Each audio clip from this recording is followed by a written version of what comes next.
George Pickens is a Dallas Cowboy, and we all heard these rumors going back to the NFL draft, really ever since the Pittsburgh Steelers acquired DK Metcalf, that George Pickens could potentially be on the move. Of course, DK Metcalf and George Pickens are two very similar receivers, two big body guys, two big playmaker types, also two diva wide receivers that really want the football.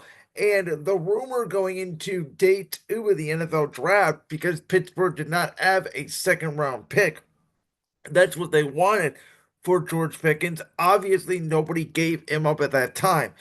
And I said in my NFL draft recap that one of the, I guess, sort of a little bit of shocks in the draft is there was talks about George Pickens being available and Jalen Ramsey being available and Mark Andrews being available, among others, and they weren't dealt. And I think part of that reason was teams wanted to see what they could get in the draft, and then what they did not get, they would fill holes later and elsewhere. So the Dallas Cowboys, who have needed a number two wide receiver to go along with CeeDee Lamb, who is very versatile. He can play the inside, he can play the outside, probably best in the slot. They needed a go-to number two receiver for a long time.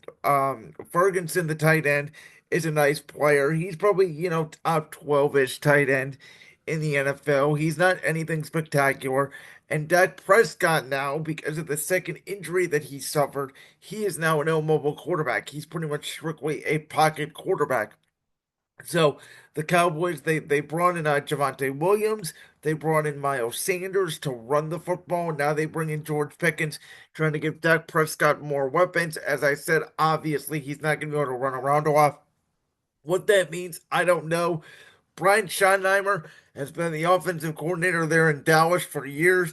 He's never called plays. Nobody really talked about him. He's just kind of been there. We know his philosophy way back in the day in 2010 when he was the Jets offensive coordinator, was a ground and pound, run the football team.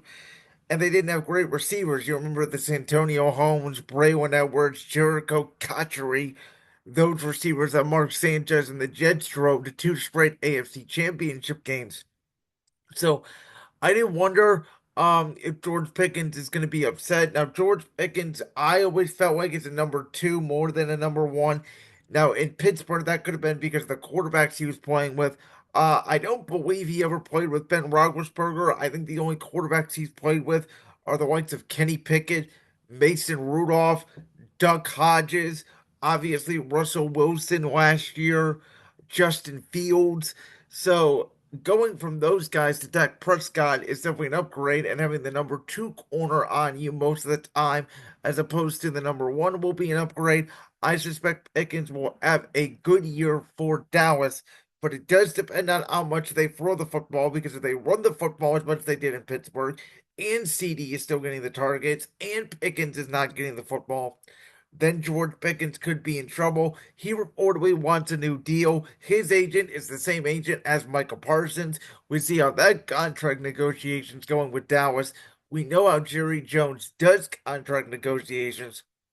So this could be a Stephon Diggs situation in Houston where it could be a one and done.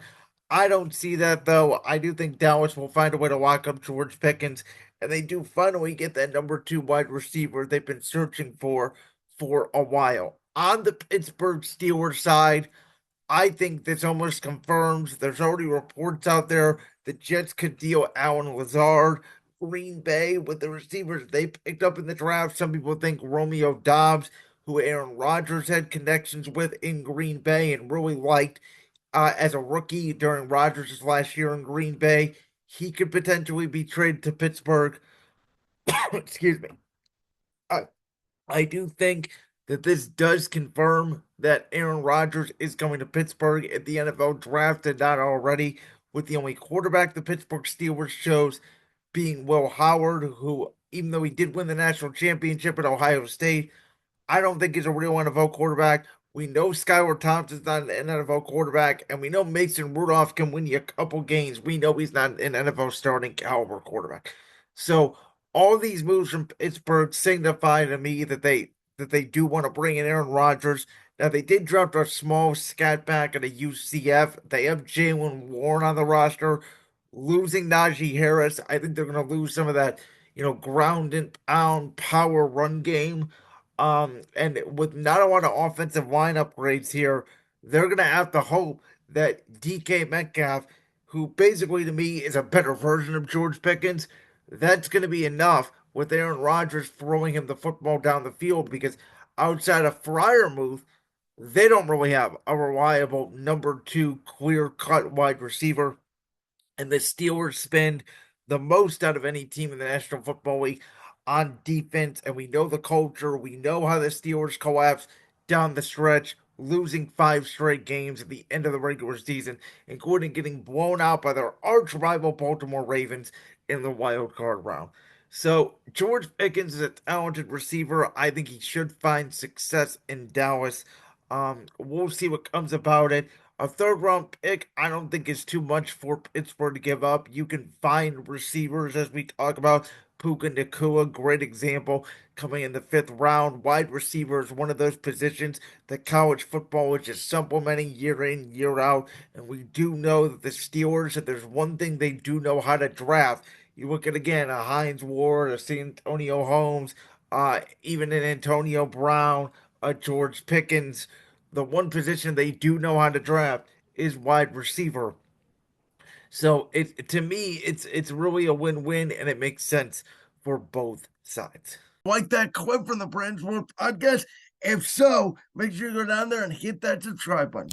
While you're down there hitting the subscribe button, make sure to also hit the notification bell so you never miss another upload. And make sure you check out all the other clips from the Brandsworth podcast right here on YouTube.